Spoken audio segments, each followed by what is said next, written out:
Hello viewers, welcome to our channel. నేను మీ Charan Parimi. BRS party కార్యాలయాన్ని కూల్చివేయాలని high court ఆదేశాలు జారీ చేసింది. ఇప్పుడు ఆ కార్యాలయాన్ని కూల్చడానికి అంతా రంగం సిద్ధమైపోయింది. అసలు ఏంటి ఇది? ఇప్పటిదాకా ప్రజలు ఏదైతే అనుకుంటూ వస్తున్నారో అదే జరుగుతుందా అనే ప్రశ్నలు అయితే వస్తున్నాయి. బీఆర్ఎస్ కార్యాలయాన్ని కూల్చాల్సిన అవసరం ఎందుకు వచ్చింది?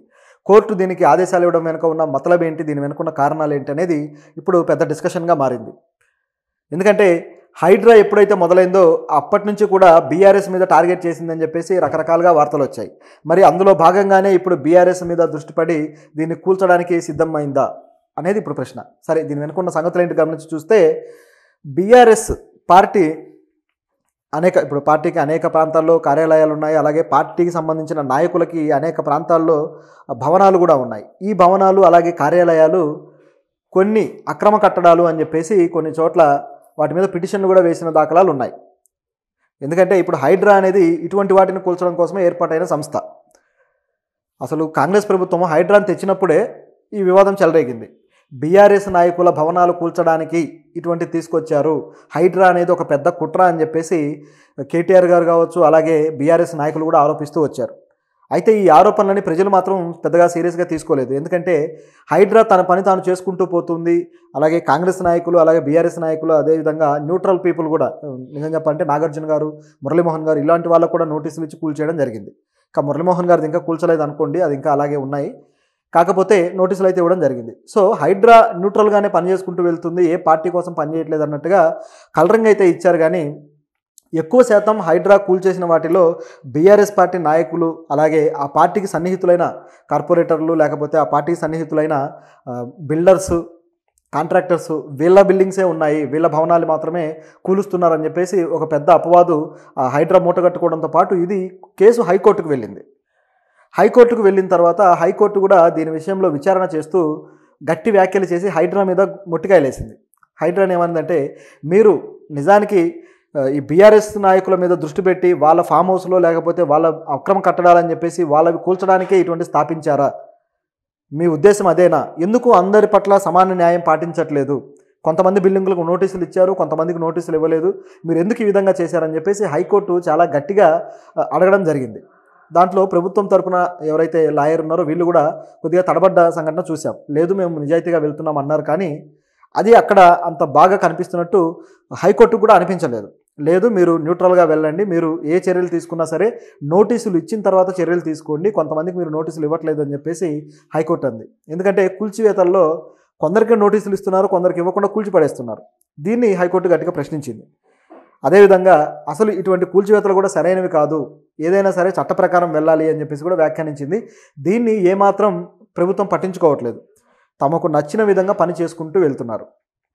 ఇందులో భాగంగానే ఇప్పుడు హైడ్రా మరికొంతమంది బిల్డింగ్స్ అయితే కూల్చే పనిలో ఉంది. ఇది జరుగుతూ ఉండగా ప్రతిపక్షాలు ఏవైతే ఈ కట్టడాలు ఉన్నాయో వాటిల్లో గుర్తించిన వాటి వరకు ఈ విధంగా చేస్తూ ఉన్నారు. అయితే గుర్తించనివి కూడా ఉన్నాయి. ఇప్పుడు చెరువులు, నాలాలు వీటికి సంబంధించినవి అయితే అక్రమ కట్టడాలని గుర్తించారు.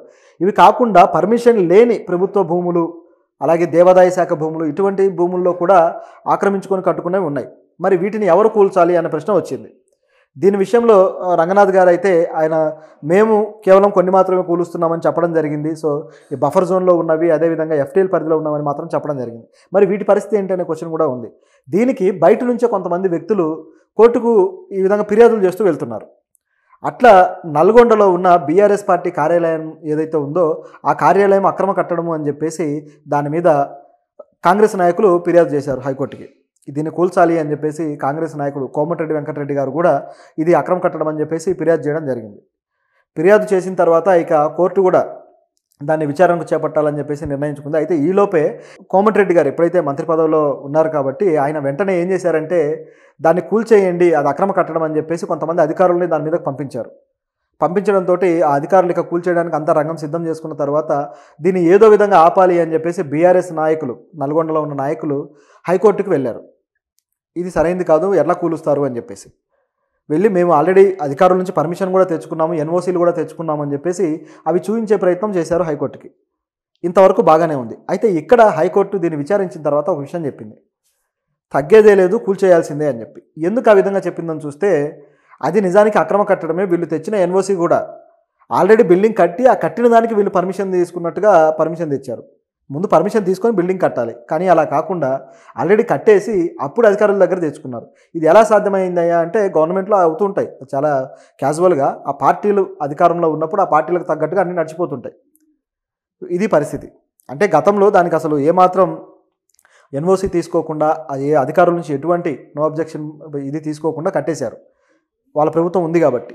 ఎప్పుడైతే ప్రభుత్వం మారిందో ఇటువంటివన్నీ వెలికి తీయడం మొదలెట్టారు. అప్పుడు వాళ్ళు వెంటనే తేరుకొని ఇది పెద్ద ఇష్యూ అయ్యేటట్టుందని చెప్పేసి అప్పుడు ఎన్ఓసి తీసుకోవడానికి వెళ్ళి డబ్బులు కట్టో ఏదో మాయ చేసి మొత్తానికి ఎన్ఓసీలు తెచ్చారు. ఇప్పుడు వీళ్ళకి ఎన్ఓసి ఇచ్చిన ఆఫీసర్ని కూడా సస్పెండ్ చేయాలి. మరి హైకోర్టు కూడా ఇటువంటి ఆఫీసర్ల మీద ఎందుకు దృష్టి పెట్టట్లేదు అనేది అర్థం కావట్లేదు. పార్టీ కార్యాలయం మీద అయితే బాగానే చెప్పారు కూల్చేయమని. అది కూడా 15 రోజులు టైం కూడా ఇచ్చారు. 15 రోజుల్లో మీరు కూల్చాలి అని చెప్పి. లేకపోతే కోర్టే చర్యలు తీసుకుంటుంది. హైడ్రాలాగానే బుల్డోజర్స్ పంపించడం, వాళ్ళు కూల్చేయడం ఇవన్నీ జరుగుతాయి.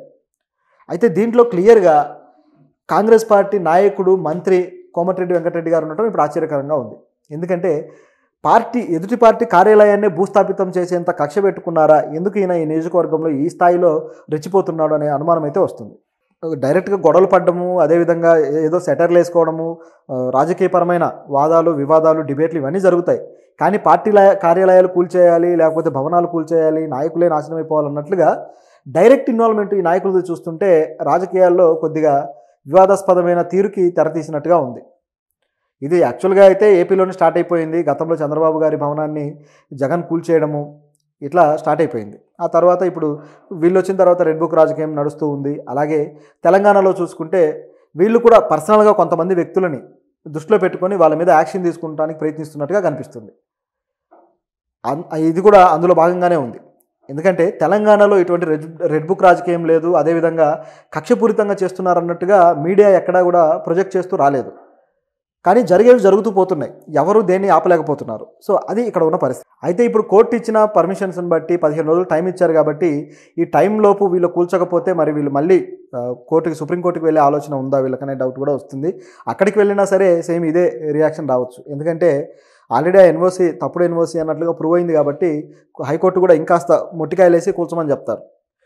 అయితే ఇది బిగినింగ్ అనుకోవాలి. ఎందుకంటే ఇప్పటిదాకా అఫీషియల్గా కాంగ్రెస్ పార్టీ నాయకులు ఇన్వాల్వ్ అయ్యి కూల్చింది ఇది మాత్రమే. అలాగే ₹1,00,000 మీరు జరిమానా కూడా కట్టాలని చెప్పేసి కోర్టు చెప్పింది. ఆ ₹1,00,000 కట్టి వీళ్ళు కూల్చాలి. ఇదొక యాంగిల్. అయితే ఇక నుంచి ఏమేమి జరగబోతున్నాయి? ఇది నల్గొండలో జరుగుతుంది. అలాగే అనేక జిల్లాల్లో వరంగల్ కావచ్చు, ఆదిలాబాద్ కావచ్చు, నిజామాబాద్ కావచ్చు, అనేక జిల్లాల్లో ఈ కార్యాలయాలు ఉన్నాయి. వీటి పరిస్థితి ఏంటి అనే డౌట్ ఇప్పుడు వస్తుంది. అలాగే హైదరాబాద్లో కూడా కొన్ని కార్యాలయాలు ఇట్లా అక్రమ కట్టడాలన్న పేరైతే ఉంది. మరి వాటి మీద కూడా యాక్షన్ తీసుకుంటారా? ఎందుకంటే ప్రతి చోట ప్రాంతీయ కార్యాలయాలు ఉన్నాయి. గత 10 ఏళ్ళుగా వీళ్ళ పరిపాలనలో ఇటువంటివి అనేకం ఏర్పరచుకున్నారు కాబట్టి వీటి మీద కూడా కోర్టు ఏమన్నా తీసుకుంటుందా యాక్షన్ అనేది చూడాలి. మొత్తానికి కాంగ్రెస్ పార్టీ డైరెక్ట్గానే అటాక్ ఇవ్వడంతో ఇప్పుడు ఇది పెద్ద హాట్ టాపిక్గా మారింది. దీని మీద కేటీఆర్ ఏ విధంగా